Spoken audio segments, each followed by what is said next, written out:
la genética de Satanás. Como un subtítulo podríamos llamar la corrupción de la imagen de Dios en el ser humano. Y les pido que abran su Biblia en el capítulo 1 del libro del Génesis para iniciar esta maravillosa serie que va a contar tal vez de 2 conferencias, y vamos a profundizar y vamos a entender de qué manera Dios, como dice Proverbios, vela por el conocimiento. Dios es el que controla el conocimiento. Voy a tratar de ser lo más explícito. No se imaginan cómo le pido a Dios que me dé sabiduría para esta serie, para poder explicarles claramente las maravillas y las profundidades de la palabra de Dios. Pero cuando Dios dice que Él vela por el conocimiento, significa lo siguiente: después de toda la historia, el conocimiento aumentó de una forma increíblemente desproporcionada en contraste con 18 siglos de historia en el siglo XX. Ahora, ¿por qué los descubrimientos del siglo XX, como la fisión nuclear, la penicilina, la televisión, las computadoras, los satélites, por qué el motor de gasolina, por qué eso no se descubrió antes? ¿No te lo has preguntado? ¿Por qué no en el siglo XVI? ¿Por qué no en el siglo XVII? ¿Por qué tiene que ser en el siglo XX? Bueno, Dios le había dicho a Daniel en el capítulo 12 de su libro que sellara las palabras del libro de Daniel y que muchas profecías iban a estar selladas. O sea, cuando Dios le pone un sello a algo, significa que nadie lo puede abrir más que el Espíritu Santo.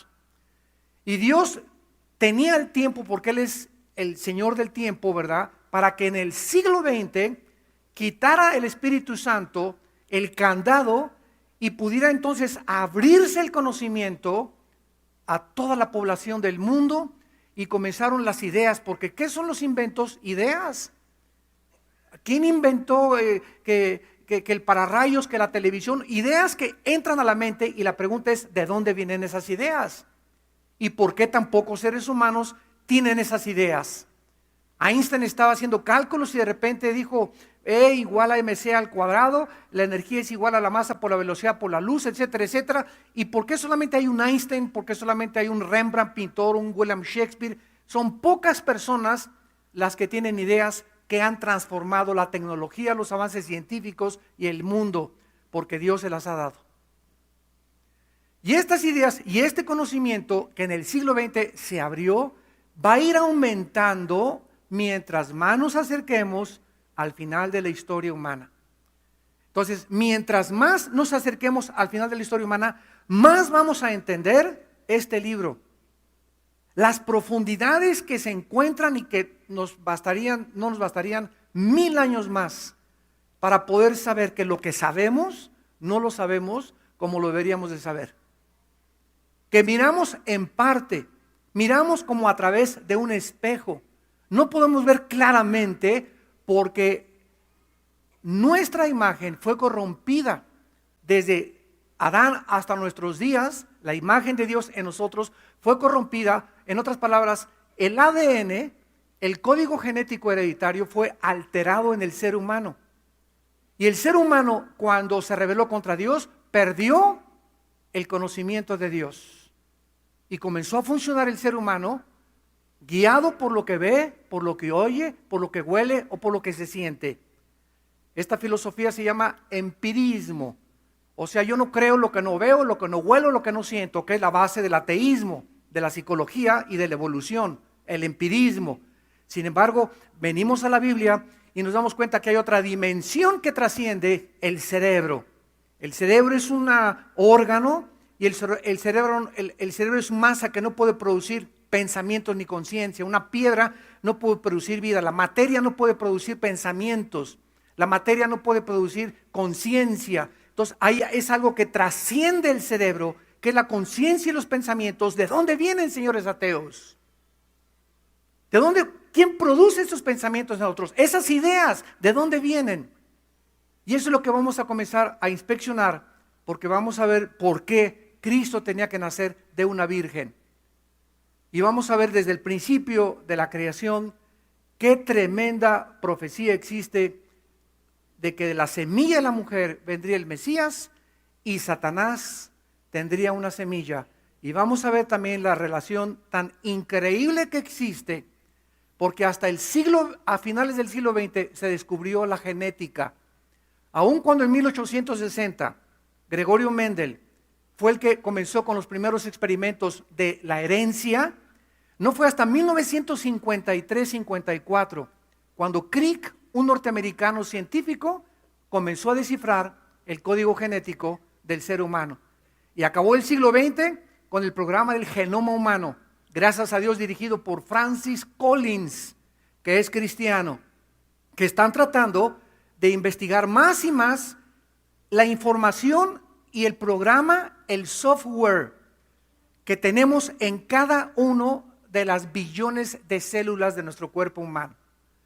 Nuestro cuerpo humano tiene billones de células y en cada célula de nuestro cuerpo se encuentra el centro, cromosomas, los genes y el código genético. Y en cada célula de nuestro cuerpo está la información para reproducirnos. ¿Quién puso ese programa, ese software en cada una de nuestras células? Que tiene la complejidad más grande de la empresa y la compañía más grande que el hombre pueda construir. Bueno, vamos a la palabra de Dios. Que le salga humo por las narices. Ya es importante que el pueblo de Dios piense. Fíjense lo que les acabo de decir. Ya es importante que dejes de ver telenovelas, Calimán, la revista Duda y tantas babosadas y tantas tonterías, y que comiences a memorizar la palabra de Dios, a vivir más cerca de Dios, para que el Espíritu Santo comience a expander tu mente y puedas entender tantas cosas que no entiendes por tu terquedad, por el pecado, porque el pecado obscurece y llena de tinieblas el entendimiento. Si hay un hombre que tiene una relación equivocada con su esposa y viene a la Biblia ese hombre, hasta que no arregles tu situación con tu esposa, se te cierra el conocimiento, se te cierra el entendimiento. Si hay alguna pareja de ustedes que tiene relaciones sexuales con su novio o alguna muchacha que se deja manusar por su novio, vienes a la iglesia, puedes cantar, puedes ser edecán, puedes hacer miles de cosas o puedes estudiar la Biblia y venir al ITI y al diplomado, se te cierra el entendimiento, porque Dios es santo. Y podrán caminar dos juntos si no estuvieran de acuerdo, de ninguna manera. Y entonces pasan los años ¿y por qué permite Dios a Satanás? ¿Y por qué el tsunami? ¿Y por qué el terremoto? ¿Y por qué permitió que se llevara a mi hijo? ¿Y por qué este accidente? Y comienzan las dudas y no tienes respuestas. ¿Por qué? Porque no entiendes los caminos de Dios. ¿Por qué no los entiendes? Porque no has caminado de la mano con Él. El pecado te ha impedido caminar con Dios y te ha impedido disfrutar esa vida en abundancia que Cristo nos vino a dar mediante el camino de la santidad. En Génesis 1, versículo 26 y 27, la Biblia nos revela que el ser humano es una creación directa de Dios. La Biblia contradice la teoría famosa que postuló Carlos Darwin, de que somos el resultado de un accidente, de una selección natural, de una evolución fortuita y accidental, etcétera, etcétera, porque la Biblia dice que Dios dijo, hagamos al hombre a nuestra imagen y semejanza. El ser humano ha sido creado a la imagen y semejanza de Dios. ¿Qué significa esto? Significa que fuimos creados más arriba o en un nivel mucho más elevado que el nivel de los animales.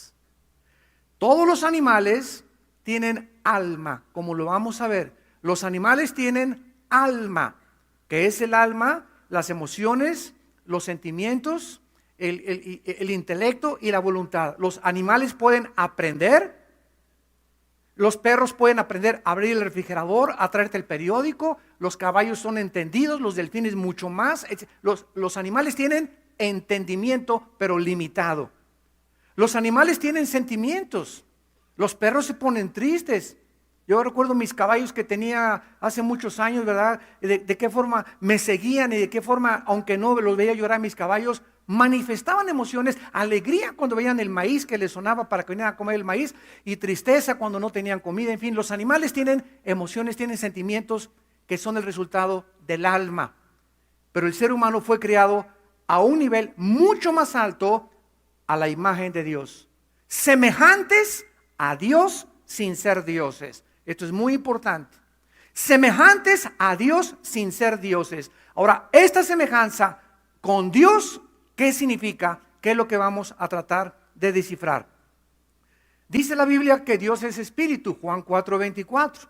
Entonces ya tenemos un paso más elevado. El ser humano, al ser creado a la imagen de Dios, significa que somos seres espirituales. Los animales no tienen espíritu.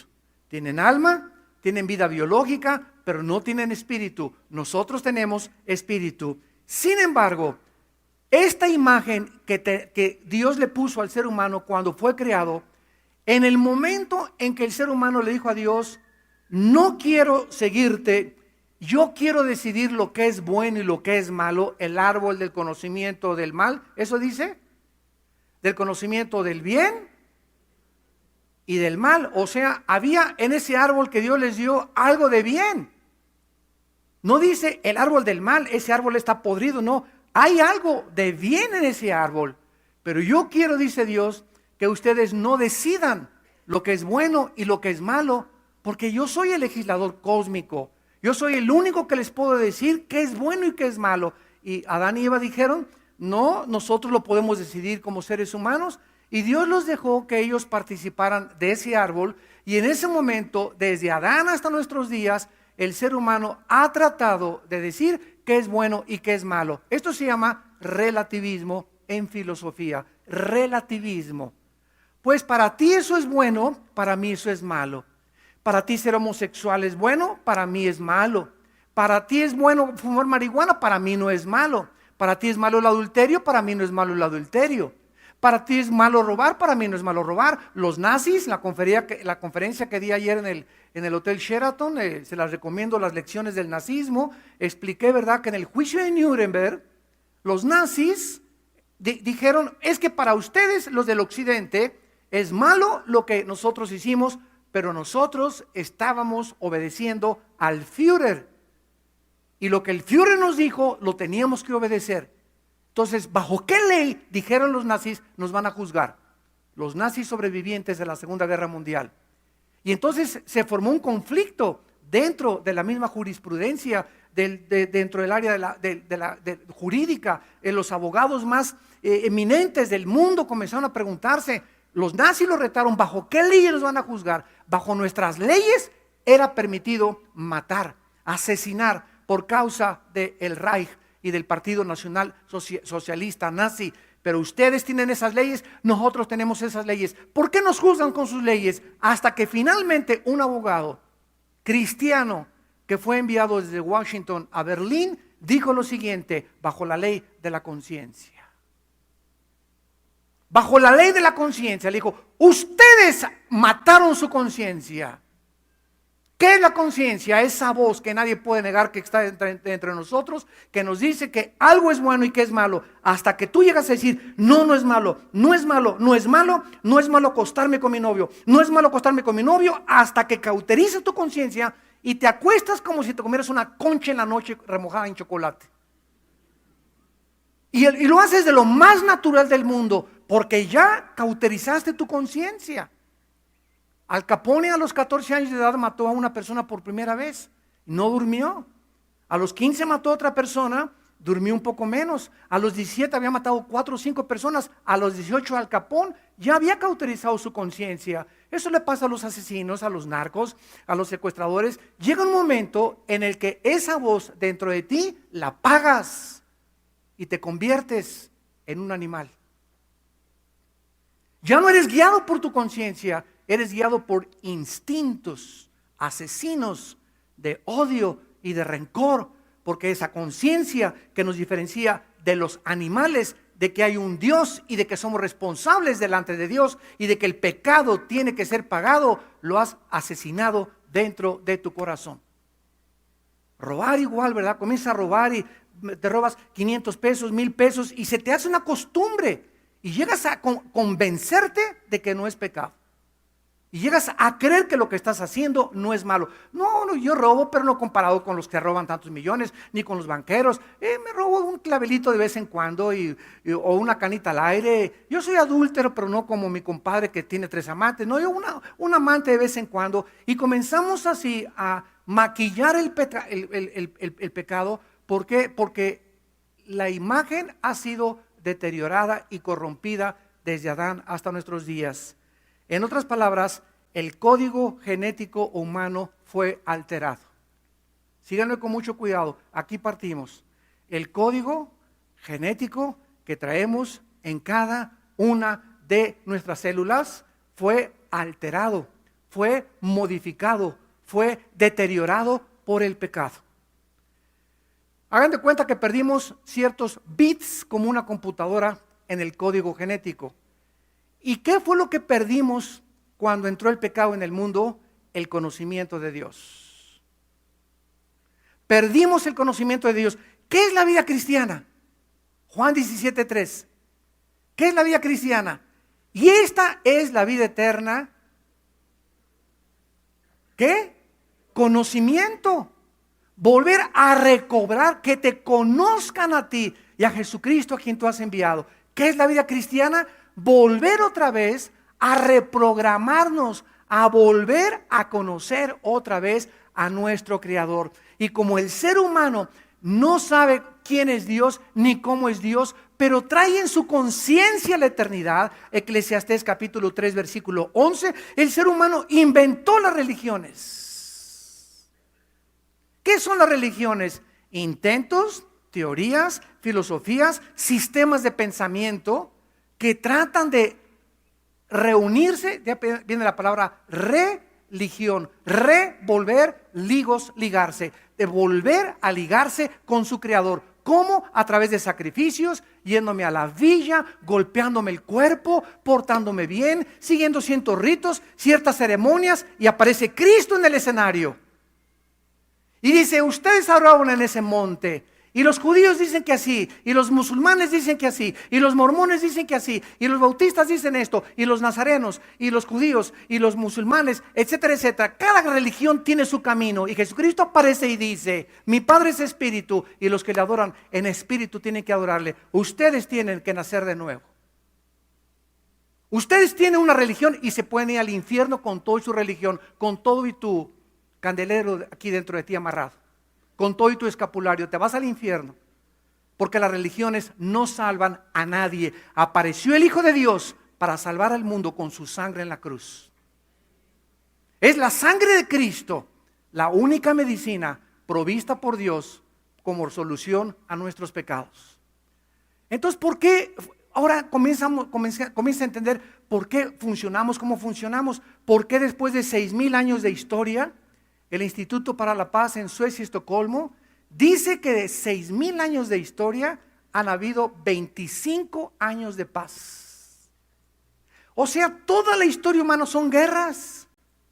Y guerras napoleónicas, y guerras de Alejandro el Magno, y de Carlos Magno, y de las tribus, y de católicos contra protestantes, y de árabes contra judíos, y de blancos contra negros, y guerras, esposo contra la esposa contra el esposo, los hijos contra los padres contra los hijos, divisiones por todos lados, el pueblo contra el gobierno explotando a los trabajadores, los banqueros aprovechando de eso. Vemos en el mundo una rebatinga tremenda que hace que muchas personas digan, ya, justicia, justicia, y salen a las calles a protestar porque queremos un mundo mejor, queremos un mundo justo, queremos un mundo donde respeta nuestros derechos, y nosotros mismos traemos la guerra en el corazón. ¿De dónde viene todo esto? Del código genético que traemos alterado, modificado, corrompido por el pecado. Al haber escogido comer del árbol del conocimiento del bien y del mal, el ser humano se endiosó. Decidió él determinar qué es el bien y qué es el mal. Y esta es la razón por la cual el mundo se encuentra como se encuentra. Dios envía a su Hijo a morir en una cruz para corregir el problema moral, genético, espiritual mediante su muerte. Si alguien iba a solucionar y a traernos la medicina, no íbamos a ser nosotros. Porque el pecado alteró mi mente.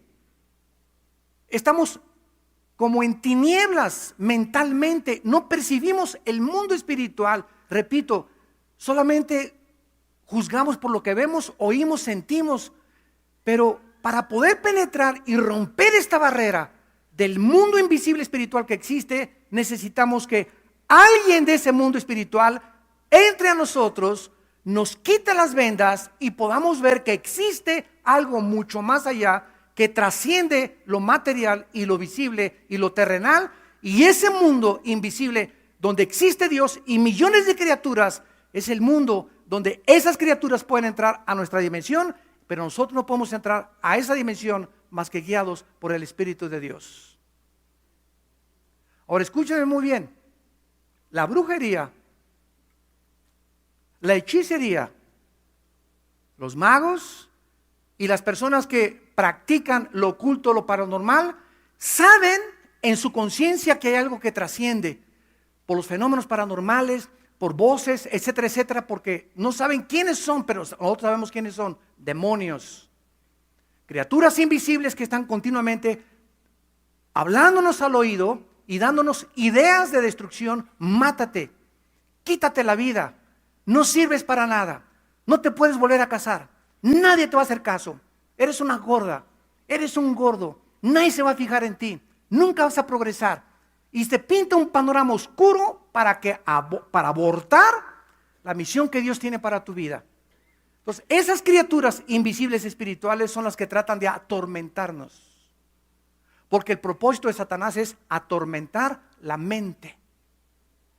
Y si tú permites que esas ideas de celos, de envidia, de avaricia, de codicia, de odio y de rencor por otros llenen tu corazón, bloqueas totalmente la ayuda del Espíritu Santo en tu corazón y no vas a poder ver la luz ni la verdad jamás. Esta es la razón por la cual Cristo invade el escenario mundial y nos comienza Cristo a revelar que existe otro mundo y que las leyes vienen de arriba, no las hacemos nosotros. Ahora muy bien, nuestra historia pues tiene inicio en el huerto del Edén y va a terminar con la segunda venida de Cristo. Inmediatamente vamos a Génesis capítulo 3 versículo 15, y este es el versículo que más locos ha traído a los teólogos de toda la historia. Es el versículo que hasta hace 30, 40 años no se podía entender. Recuerden cómo comenzamos esta conferencia.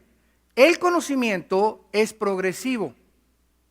Mientras Dios alumbra los ojos de la ciencia, Dios permite que a través de la observación de la ciencia y de los experimentos científicos nosotros comprobemos que es verdad la Biblia. O sea, la ciencia no comprueba que la Biblia tiene razón. La Biblia comprueba que lo que se está descubriendo es verdad. La ciencia es juzgada por la Biblia, no la Biblia por la ciencia. Entonces, Dios ha permitido el descubrimiento de la genética. Miles de años antes de que se descubriera, ya Dios había dicho desde el Génesis 1, cada árbol producirá una semilla según su fruto, según su género. Las manzanas producirán semillas de manzanas y contendrán dentro de la semilla de las manzanas, que van a ser manzanas y nunca uvas, ni plátanos, ni sandías. Las sandías van a tener un código genético hereditario, un programa, un software para que las sandías, ahí encerrado ese programa, al sembrarlas, produzcan sandías color verde por afuera, blanco y rojo por dentro, con semillas que produzcan sandías según su género y su especie. Los changos van a producir changos, las jirafas todas con el cuellote largo, los elefantes todos tendrán sus trompas, los gatos todos tendrán la felinidad, y así cada especie tiene su especie porque está contenida en el esperma. que la Biblia llama la semilla. El esperma determina el género y la especie. Un esperma de un chango nunca producirá perros. Un esperma de un hipopótamo nunca producirá elefantes. Porque el código genético hereditario contenido en un software ahí en las células de cada animal determina el cuerpo, el tamaño, el color, la estructura que Dios escogió y determinó. Esta es la razón, señores ateos y evolucionistas, que les enseñan a los estudiantes que venimos de Chita y del chango. Esta es la razón por la cual nunca se ha podido descubrir el cambio genético y la mutación de una especie a otra especie. En 6,000 años de historia no ha habido ninguna prueba del famoso eslabón perdido. Y no solamente tendrían que encontrar un eslabón, tendrían que encontrar miles de eslabones. No ha habido nunca una mutación de una especie a otra especie, ni de insectos, ni de mamíferos, ni de reptiles, ni de ninguna especie de animal, menos de seres humanos. Nunca ha habido una raza subhumana. ¿Por qué? Por las leyes genéticas de Dios. Ahora, este versículo de Génesis 3:15, repito, hasta que comenzaron a descubrir la cosa de la genética, se comenzó a entender lo siguiente. ¿Qué dice este versículo? Dios le está hablando a Satanás. Pondré enemistad entre ti y la mujer, entre tu simiente y la simiente suya. Esta te herirá en la cabeza y tú le herirás en el calcañar. Por favor, apunten el significado de la palabra hebrea simiente. Es la palabra sera con Z, así como suena, sera con Z. Y se tradujo en la Biblia semen, esperma, descendencia, relaciones sexuales, fecundar y alianza. Repito, se tradujo en la Biblia semilla, semen en Levítico 15:16, descendencia en Levítico 21, acostarse o tener relaciones sexuales en Levítico 19:20, fecundar en Números 5:28 y alianza en Daniel 2:43. ¿Ven ustedes la interrelación de todas estas traducciones e interpretaciones? ¿Qué es lo que hizo que yo tuviera la nariz que tengo y el color de piel que tengo? Yo desciendo de mi tatarabuelo. Entonces, de mi tatarabuelo, mi tatarabuelo tenía el cromosoma Y, porque todos los varones heredamos el cromosoma Y, si no, no serías varón. Lo que nos hace varones es el cromosoma Y. Las mujeres tienen 2 cromosomas, lo vamos a hablar después, XX. Nosotros tenemos XY, los varones. Entonces, lo que nos hace varones es la Y, porque desde mis tatarabuelos, el cromosoma Y, desde Adán, los varones traemos el cromosoma Y, desde Adán. Y las mujeres traen las doble X desde Eva. Y entonces cada uno de nosotros heredamos características físicas, el color de la piel, la altura, la roncha de tu mamá o de tu abuela. Usted trae el lunar de tu abuelito, las narices de perico de Australia de tu abuela o de tu tío, el color de pelo, etcétera, etcétera. Y todo eso, ¿cómo llegó a mí? ¿Cómo llegó a mí toda esa información que hizo el cuerpo, la estatura, la cara que tienes tú y que tengo yo? ¿De dónde viene eso? Del esperma de mi papá y del óvulo de mi mamá. ¿No es verdad? En el esperma de mi papá, microscópico, nos vuela y nos funde los fusibles.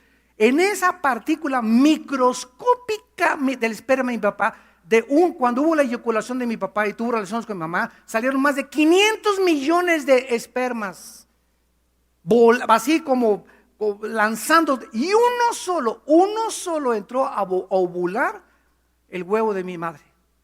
Y en ese esperma de mi padre venía contenida microscópicamente el software de Dios.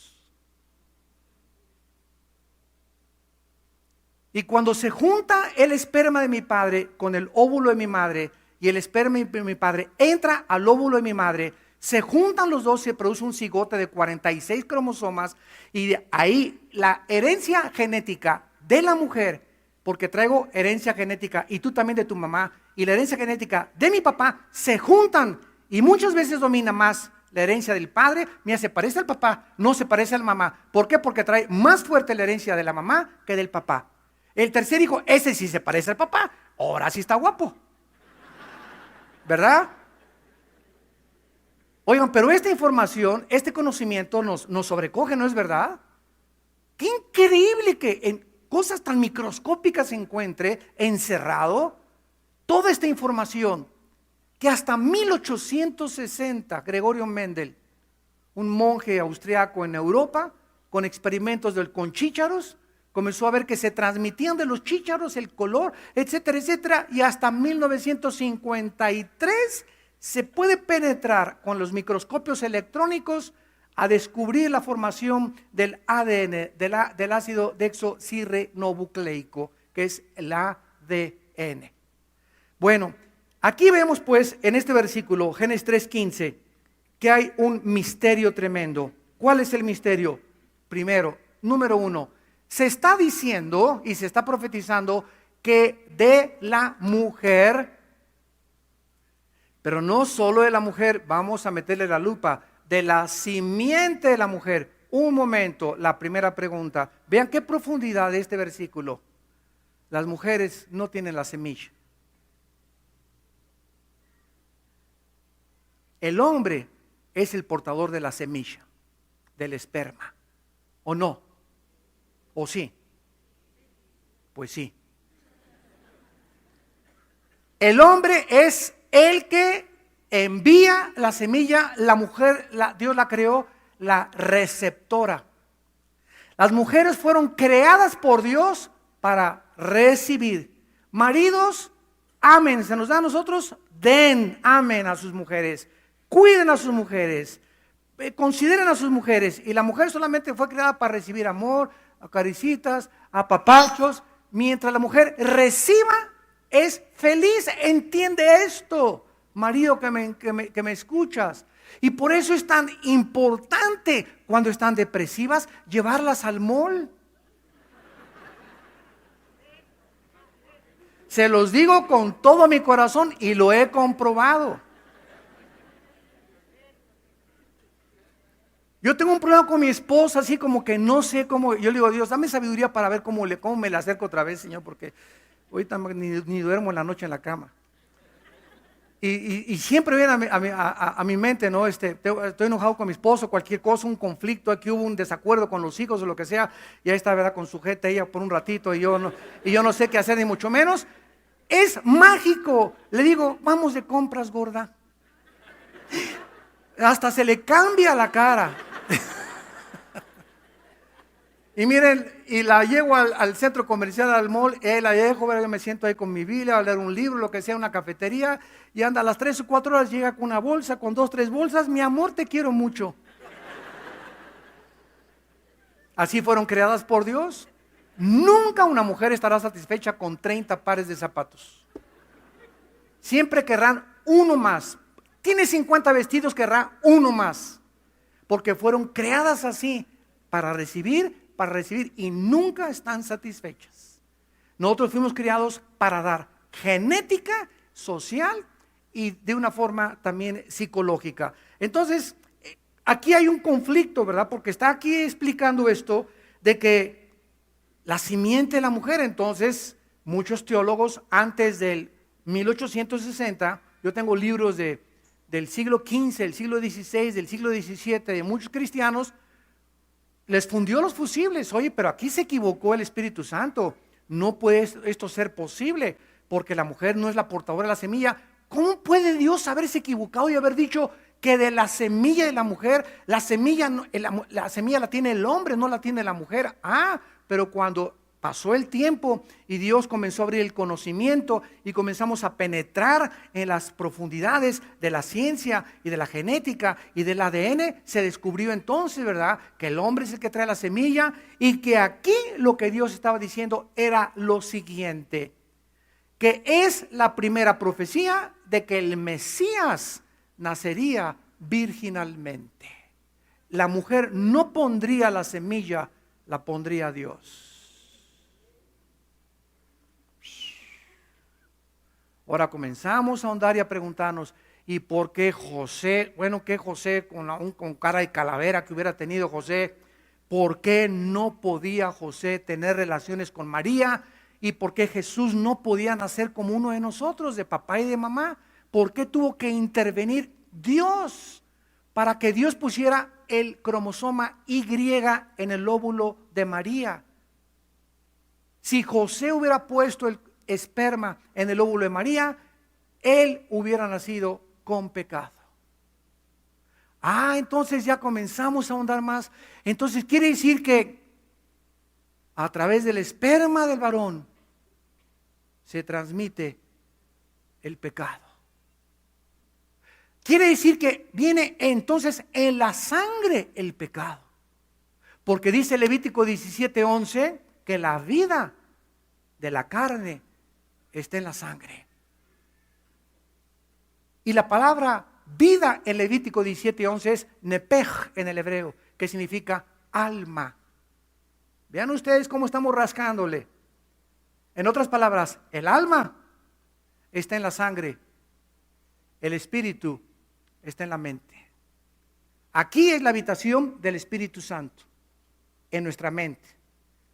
El alma, las características físicas, emocionales y sentimentales, y el pecado es transmitido a través de la sangre. ¿Qué pasó con Adán? Se infectó su sangre.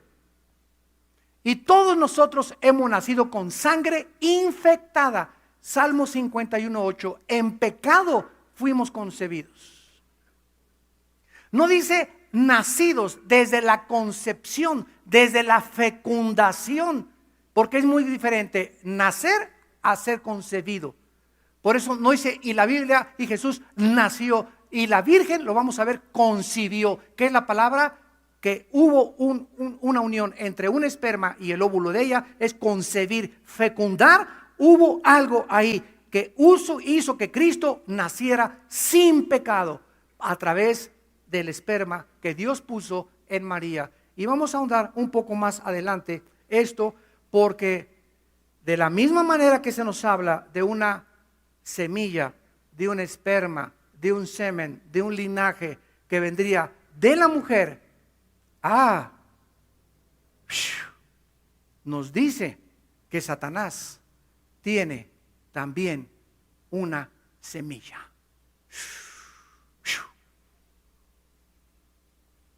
¿Satanás tiene esperma? ¿Puede Satanás producir una descendencia? Ya vimos la traducción de Sera, descendencia, linaje. ¿Puede Satanás de alguna manera mezclarse tal vez con algún ser humano o los ángeles caídos y alterar la genética humana y producir monstruos?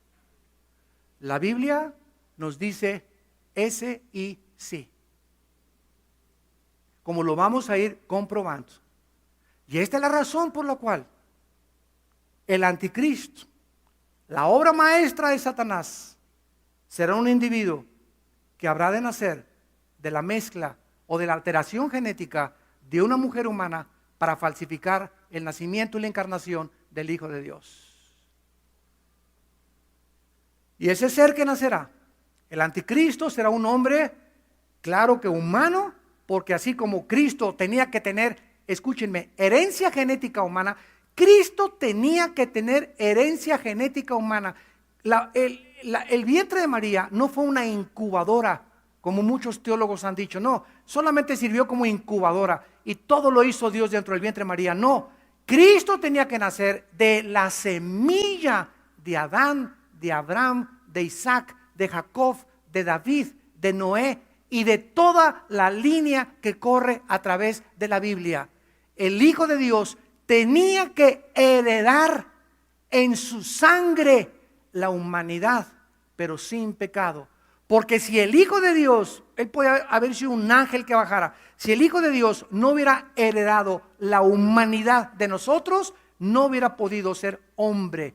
Y si no hubiera podido ser hombre, no hubiera podido pagar por nuestros pecados. Porque en la cruz del Calvario, el que pagara por nuestros pecados tenía que ser identificado con la raza humana.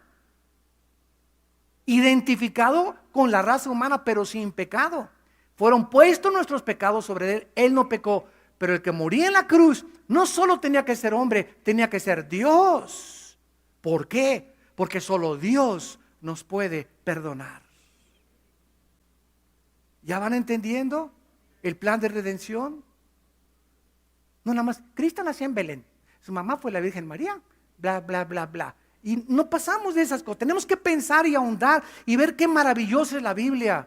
A la luz de la ciencia, la genética, la química, de la física, la antropología, de la sociología y de todas las disciplinas académicas que existen. Es maravilloso de la literatura, de la poesía, es un libro extraordinario. Y de veras no hay un gozo más grande que enseñar la Biblia y que aprender la palabra de Dios. Nos va abriendo la mente y y así vamos como los niños, ¿verdad? Entras a la clase japonesa, esa es la A, esa es la B, esa es la C, y ya conoces el abecedario en japonés y comienzas a armar ya frases y en hebreo igual y en griego y cualquier cosa que aprendamos, así tiene que ser. Toma tiempo, dedicación y disciplina. Y pagar el precio de querer aprender, de querer conocer a Dios. Muy bien, ¿qué ha hecho entonces Satanás después de saber que de la semilla de la mujer, escuchen, el Hijo de Dios vino al mundo gracias a una mujer? El cuerpo de Cristo genéticamente vino de una mujer, no de un hombre. Las mujeres, arriba las mujeres.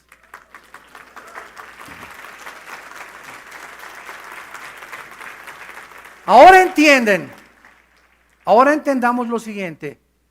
Desde este principio, precisamente porque Satanás sabía que a través de una mujer iba a venir el Mesías, dice, pondré enemistad. Esta palabra Eva con B grande en el hebreo significa odio continuo del hombre a la mujer.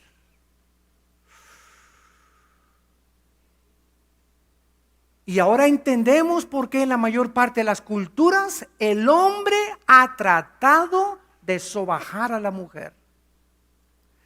Tú eres más que mi esclava. Y aquí quiero tener a mis dos nenorras y aquí también con sus bikinis porque solamente para el sexo sirven. Y a ver un concurso de belleza, concurso de a cuánto está el 25 kilos el kilo de aguayón. Concursos de carne, exhibir a las mujeres simplemente como objetos y deseos sexuales. Y por eso el hombre se casa sin entender el mecanismo y la razón de que dentro de nosotros existe un espíritu que va a tratar. Si no somos cristianos y aún siendo cristianos tenemos que luchar contra este espíritu de que mi esposa es coheredera de la gracia y cuidado con yo tener una relación equivocada con mi esposa. 1 Pedro 3:7, porque si yo tengo una relación equivocada con mi esposa y no le pido perdón o no arreglamos eso pronto, mis oraciones no son escuchadas. Adiós negocio, adiós ministerio, adiós progreso, adiós salud, adiós todo. Dios se hace a un lado. Chencho, hasta que tú no vayas, no me traigas nada, hasta que no arregles con tu esposa tus problemas y la trates como una reina. Como una reina. Y te metas eso y te quitas lo Pancho Villa dentro de ti y lo macho Camacho, no voy a tener trato contigo. Maridos, amen a vuestras mujeres como Cristo amó a la iglesia hasta la muerte sacrificialmente. Mientras tú no respetes a tu novia y no la toques, no me pidas que te bendiga, ni que te prospere en la música, ni que te prospere en nada. ¿Por qué? Porque si no tratas a tu novia y no la respetas, tampoco lo vas a hacer con tu esposa. Tampoco lo vas a hacer con tu esposa. Y esta es la razón por la cual en los países del Medio Oriente, ahora que fuimos a Jordania, bueno, en Jordania yo creí que existía el patriarcado, y en Jordania nos sorprendimos de que existe el matriarcado. Asústame, hay que buscar tamaros ahora, en lugar de Tamar. O sea, la mujer se ha revelado de tal manera, donde el hombre pierde ya totalmente su decisión, como un juicio de Dios por haberlas tratado en el pasado de esa manera, y entonces comienza a levantar a la mujer, y la mujer se vuelve en la cabeza del hogar, lo cual rompe el diseño de Dios, porque en un hogar donde ella mande y donde ella tenga las decisiones, es un hogar bajo el juicio de Dios. Es el hombre el que tiene la responsabilidad de ser la cabeza de la mujer. Y no significa despreciarla y tratarla como una sirvienta, al contrario, significa entender el papel que Dios le dio a ella y que dio a nosotros. ¿De dónde viene ese odio del hombre contra la mujer? Ese menosprecio viene de Satanás. Por eso cualquier cultura, como los talibanes en Afganistán, ¿no han visto? Que les cortan con navaja la boca, los labios a las mujeres, o las ponen así enfrente de un estadio y las comienzan con un bate a golpearlas porque encontraron adulterio, y el esposo que cometió adulterio, ¿por qué? O el amante, ¿por qué no lo mataron también? O sea, es increíble cómo tratan a las mujeres. En Irán se les prohíbe hacer negocio, en otros países como Jordania se les prohíbe comprar sin el permiso del esposo, no pueden manejar en los países árabes las mujeres, tienen que pedirle permiso al esposo, la han rebajado tanto que por eso hay tantas maldiciones en esta zona geográfica del mundo. ¿Por qué? Porque Satanás odia a la mujer, porque la mujer fue el instrumento de Dios para traer al Hijo de Dios al mundo. Y por eso todos nosotros los hombres en esta mañana somos y descendemos de nuestra mamá. Tú no existirías si no hubieras tenido una mamá. Así que cuidado con hablar mal de las mujeres y de las suegras también. Eso más nos vale, ¿verdad? Muy bien. Ahora veamos. Se nos acabó el tiempo, pero rápidamente vayamos a Deuteronomio capítulo 2. Y veamos rápidamente de qué forma Satanás, si lo vamos entendiendo, de qué forma Satanás, al darse cuenta que de la mujer vendría el Mesías prometido, no del hombre, de la mujer, del material genético de la mujer, él claro que no entendía el nacimiento virginal, Satanás no lo entendió. Pero vemos desde el principio que la Biblia nos enseña que desde el principio de la Biblia, Satanás ha tratado de abortar que nazca el Mesías. ¿Y cómo lo podría lograr? Tratando de pervertir o echar a perder o destruir la semilla de las mujeres.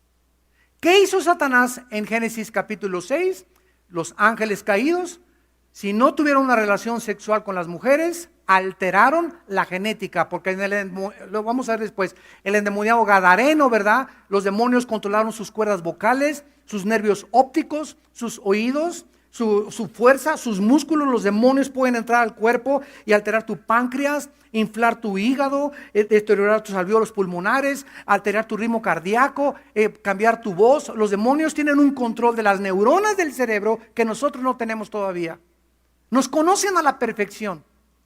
Y ellos pueden entrar y alterar cuando el esperma entre y comience la fecundación. Satanás tiene, y lo vamos a comprobar, tiene el poder de alterar que ese niño se convierta en un monstruo de 2 cabezas y que no nazca normal, o que nazca con una pierna, o que nazca con un brazo, y cuando nace le echamos la culpa a Dios. Sin darnos cuenta el poder tan grande satánico que existe, que la Biblia nos revela. ¿Qué pasó con esta mezcla? En Génesis 6 nacieron los Nefilim. Nefilim en el hebreo significa seres caídos, de 4 o 5 metros de estatura, con 12 dedos en las manos y 12 dedos en los pies. La Biblia les llama los gigantes. Y habitaron aquí en la tierra 1000 años los gigantes. Hubo una población de gigantes que eran mezcla ángeles caídos, seres humanos, 1000 años. ¿Y quiénes fueron estos gigantes? Los que no querían que el pueblo de Dios entrara a la tierra prometida.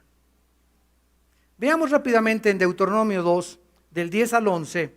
Los semitas, significa terribles en el hebreo, habitaron en ella pueblo grande, numeroso, como los hijos de Anac. Por gigantes eran tenidos los hijos de Anac, los moabitas y los llamados emitas. Versículo 20. Por tierra de gigantes fue también ella tenida. Habitaron en ella gigantes en otro tiempo, a los cuales los amonitas llamaban los somsomeos. La palabra somsomeo significa poderosos, vigorosos, crueles y sanguinarios. Brinquémonos al capítulo 3 de Deuteronomio, versículo 11, y vean ustedes esto que nos va a asombrar. Deuteronomio 3, 11. Porque únicamente, escuchen esto, está hablando de un rey en la tierra de los cananitas.